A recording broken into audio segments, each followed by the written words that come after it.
ಆಕಾಶವಾಣಿ ಪ್ರದೇಶ ಸಮಾಚಾರ ಓದುತ್ತಿರುವವರು ಹರ್ಷವರ್ಧನ್ ಶೀಲ್ವಂತ್. ಬೆಳಗಾವಿ ಮತ್ತು ಚಿಕ್ಕೋಡಿ ಶೈಕ್ಷಣಿಕ ಜಿಲ್ಲೆಗಳಲ್ಲಿ ನಡೆಸಲಾಗುತ್ತಿರುವ ಪ್ರತಿಭಾನ್ವೇಷಣೆ ಪರೀಕ್ಷೆ ರಾಜ್ಯದಲ್ಲಿ ಮಾದರಿಯಾಗಿದ್ದು, ರಾಜ್ಯಮಟ್ಟದಲ್ಲಿ ವಿವಿಧ ಹಂತಗಳಲ್ಲಿ ಟ್ಯಾಲೆಂಟ್ ಸರ್ಚ್ ಎಕ್ಸಾಮ್ ಏರ್ಪಡಿಸಲು ಯೋಜನೆ ರೂಪಿಸಲಾಗುವುದು ಎಂದು ಶಾಲಾ ಶಿಕ್ಷಣ ಖಾತೆ ಸಚಿವ ಮಧು ಬಂಗಾರಪ್ಪ ತಿಳಿಸಿದ್ದಾರೆ. ಸುವರ್ಣ ವಿಧಾನಸೌಧದ ಕೇಂದ್ರ ಸಭಾಂಗಣದಲ್ಲಿ ನಡೆದ ಪ್ರತಿಭಾನ್ವೇಷಣೆ ಪರೀಕ್ಷೆ 2025 ಕಾರ್ಯಕ್ರಮದಲ್ಲಿ ಅವರು ಮಾತನಾಡಿದರು. ವಿಧಾನ ಪರಿಷತ್ ಸದಸ್ಯ ಎನ್ ರವಿಕುಮಾರ್ ಮಾತನಾಡಿ, ಸ್ಪರ್ಧಾತ್ಮಕ ಪರೀಕ್ಷೆಗಳ ತಯಾರಿಗೆ ಪ್ರತಿ ವರ್ಷ ಪ್ರತಿಭಾನ್ವೇಷಣೆ ಪರೀಕ್ಷೆ ಆಯೋಜಿಸುತ್ತಿರುವುದು ಉತ್ತಮ ನಡೆ ಎಂದರು. ಜಿಲ್ಲಾ ಪಂಚಾಯಿತಿ ಸಿಇಒ ರಾಹುಲ್ ಶಿಂಧೆ ಮಾತನಾಡಿ, ಸಿಇಟಿ, ನೀಟ್, ಕೆಪಿಎಸ್ಸಿ, ಯುಪಿಎಸ್ಸಿ ಸೇರಿದಂತೆ ಅನೇಕ ಸ್ಪರ್ಧಾತ್ಮಕ ಪರೀಕ್ಷೆಗಳನ್ನು ಎದುರಿಸಲು ಈ ಪರೀಕ್ಷೆಗಳು ಸಹಕಾರಿ ಎಂದರು. ಶಿಕ್ಷಣ ಇಲಾಖೆ ಉಪನಿರ್ದೇಶಕಿ ಲೀಲಾವತಿ ಹಿರೇಮಠ್ ಮಾತನಾಡಿ, ಪ್ರತಿಭಾನ್ವೇಷಣೆ ಪರೀಕ್ಷೆ ಬರೆದ 52,000 ವಿದ್ಯಾರ್ಥಿಗಳಲ್ಲಿ 122 ವಿದ್ಯಾರ್ಥಿಗಳು ಹೆಚ್ಚು ಅಂಕ ಪಡೆದುಕೊಂಡಿದ್ದಾರೆ ಎಂದರು. ರಾಜ್ಯ ಸರ್ಕಾರ ಒಟ್ಟು 2,84,000 ಹುದ್ದೆಗಳನ್ನು ಪ್ರಸ್ತುತ ಖಾಲಿ ಇರಿಸಿದೆ. ನಿಗಮ ಮಂಡಳಿಗಳಲ್ಲಿ 1,00,000 ಹುದ್ದೆಗಳು, ವಿಶ್ವವಿದ್ಯಾಲಯಗಳಲ್ಲಿ 14,677 ಹುದ್ದೆಗಳು ಸೇರಿ ಒಟ್ಟು 4,00,000 ಹುದ್ದೆಗಳು ಖಾಲಿ ಇವೆ. ಈ ಹುದ್ದೆಗಳ ಭರ್ತಿಗೆ ಶೀಘ್ರ ಕ್ರಮ ಕೈಗೊಳ್ಳಬೇಕು ಎಂದು ಕೇಂದ್ರದ ಸಣ್ಣ, ಸೂಕ್ಷ್ಮ ಮತ್ತು ಮಧ್ಯಮ ಕೈಗಾರಿಕೆಗಳ ರಾಜ್ಯ ಖಾತೆ ಸಚಿವರಾದ ಶೋಭಾ ಕರಂದ್ಲಾಜೆ ಎಕ್ಸ್ ಮಾಧ್ಯಮದಲ್ಲಿ ಆಗ್ರಹಿಸಿದ್ದಾರೆ. ಪೋಲಿಯೋ ರೋಗ ನಿರ್ಮೂಲನೆಗಾಗಿ ಇದೇ 21ರಿಂದ 24ನೇ ತಾರೀಖಿನವರೆಗೆ ವಿಜಯಪುರ ಜಿಲ್ಲೆಯಲ್ಲಿ 5 ವರ್ಷದ ಒಳಗಿನ ಎಲ್ಲ ಮಕ್ಕಳಿಗೆ ಪೋಲಿಯೋ ಹನಿ ನೀಡಲಾಗುತ್ತಿದೆ. 5 ವರ್ಷದ ಒಳಗಿನ 2,96,119 ಮಕ್ಕಳಿಗೆ ಪೋಲಿಯೋ ಲಸಿಕೆ ನೀಡಲು 1,331 ಪಲ್ಸ್ ಪೋಲಿಯೋ ಬೂತ್ಗಳನ್ನು ಸ್ಥಾಪಿಸಲಾಗಿದೆ ಎಂದು ಜಿಲ್ಲಾ ಆರೋಗ್ಯಾಧಿಕಾರಿ ಡಾ ಸಂಪತ್ ಗುಣಾರಿ ತಿಳಿಸಿದ್ದಾರೆ. ರಾಜ್ಯದ ಒಟ್ಟು ಬಜೆಟ್ನ ಬಹುಪಾಲು ಅನುದಾನಗಳನ್ನು ಜಲಸಂಪನ್ಮೂಲ ಇಲಾಖೆಗೆ ನೀಡಲಾಗಿದೆ. ಜನಪರ ಕಾಮಗಾರಿಗಳನ್ನು ಕೈಗೊಂಡು ಅನುದಾನದ ಸಮರ್ಪಕ ಬಳಕೆ ಮಾಡುವಂತೆ ಜಲಸಂಪನ್ಮೂಲ ಇಲಾಖೆ ಅಪರ ಮುಖ್ಯ ಕಾರ್ಯದರ್ಶಿ ಗೌರವ್ ಗುಪ್ತಾ ಸೂಚಿಸಿದ್ದಾರೆ.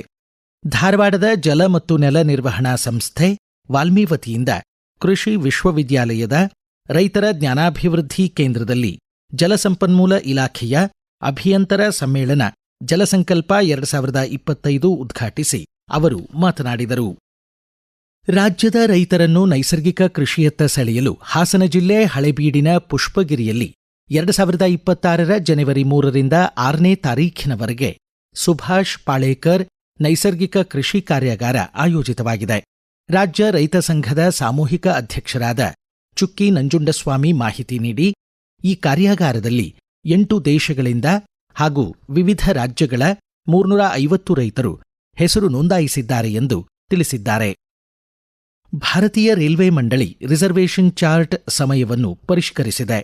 ಪ್ರಯಾಣಿಕರು ಇನ್ನು ಮುಂದೆ ರೈಲು ಹೊರಡುವ 10 ಗಂಟೆಗಳಷ್ಟು ಮುಂಚಿತವಾಗಿ ತಮ್ಮ ಮುಂಗಡ ಟಿಕೆಟ್ನ ಸ್ಥಿತಿಗತಿ ತಿಳಿಯಬಹುದು.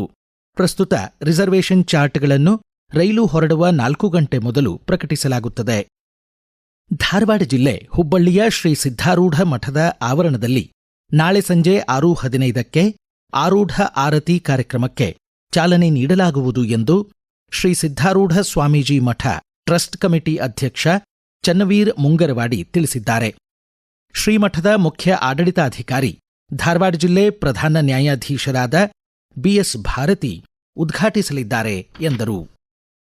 ವಿಕಸಿತ ಭಾರತ ಗ್ರಾಮೀಣ ರೋಜ್ಗಾರ್ ಮತ್ತು ಆಜೀವಿಕಾ ಮಿಷನ್ ವಿಕಸಿತ ಭಾರತ ಜಿ ಮಸೂದೆ 2025 ಪ್ರಸ್ತುತ ಗ್ರಾಮೀಣ ಉದ್ಯೋಗ ಖಾತ್ರಿ ಆಡಳಿತ ವ್ಯವಸ್ಥೆಗಳನ್ನು ಆಧುನೀಕರಿಸಲಿದೆ. ಪ್ರಧಾನಮಂತ್ರಿ ನರೇಂದ್ರ ಮೋದಿಯವರ 2047 ವಿಕಸಿತ ಭಾರತ ಪರಿಕಲ್ಪನೆಯೊಂದಿಗೆ ವಿಕಸಿತ ಭಾರತ ಜಿ ಮಸೂದೆ ಮರುರೂಪಿಸಲಾಗಿದೆ. ಗ್ರಾಮೀಣ ಕೂಲಿ ಕಾರ್ಮಿಕರ ಹಾಜರಾತಿಯ ಬಯೋಮೆಟ್ರಿಕ್ ದೃಢೀಕರಣ, ಮೊಬೈಲ್ ಆಧಾರಿತ ಮೇಲ್ವಿಚಾರಣೆ, ನೈಜ ಸಮಯದ ಡ್ಯಾಶ್ಬೋರ್ಡ್ಗಳು, ಕೃತಕ ಬುದ್ಧಿಮತ್ತೆ ಸಂಚಾಲಿತ ಸಕ್ರಿಯ ವಿಶ್ಲೇಷಣೆ, ನಾಗರಿಕ ಭಾಗವಹಿಸುವಿಕೆ ಖಾತ್ರಿಪಡಿಸುವ ವೇದಿಕೆ, ಬಲವರ್ಧಿತ ಸಾಮಾಜಿಕ ಲೆಕ್ಕ ಪರಿಶೋಧನಾ ಕಾರ್ಯವಿಧಾನದೊಂದಿಗೆ ನೂತನ ಮಸೂದೆ ವಿಕಸಿತ ಭಾರತ ಜಿ ಯನ್ನು ಕೇಂದ್ರ ಸರ್ಕಾರ ಸಂಸತ್ ಅನುಮೋದನೆ ಬಳಿಕ ಕಾಯ್ದೆಯಾಗಿ ಅನುಷ್ಠಾನಗೊಳಿಸಲಿದೆ. ಇಂದು ಲೋಕಸಭೆಯಲ್ಲಿ ಚರ್ಚೆ ಮುಂದುವರಿಯಲಿದೆ. ಅಮೆರಿಕೆಯ ಕೊಲಂಬಸ್ ಒಹಿಯೋ ಸ್ಟೇಟ್ ಯೂನಿವರ್ಸಿಟಿ ವಿಶ್ರಾಂತ ಪ್ರಾಧ್ಯಾಪಕ, ಖ್ಯಾತ ಶಿಕ್ಷಣ ತಜ್ಞ ಪ್ರೊಫೆಸರ್ ಆರ್ಜಿ ಅಕ್ಕಿಹಾಲ್ ನಿನ್ನೆ ಧಾರವಾಡದಲ್ಲಿ ನಿಧನರಾದರು. ಅವರಿಗೆ 87 ವರ್ಷ ವಯಸ್ಸಾಗಿತ್ತು.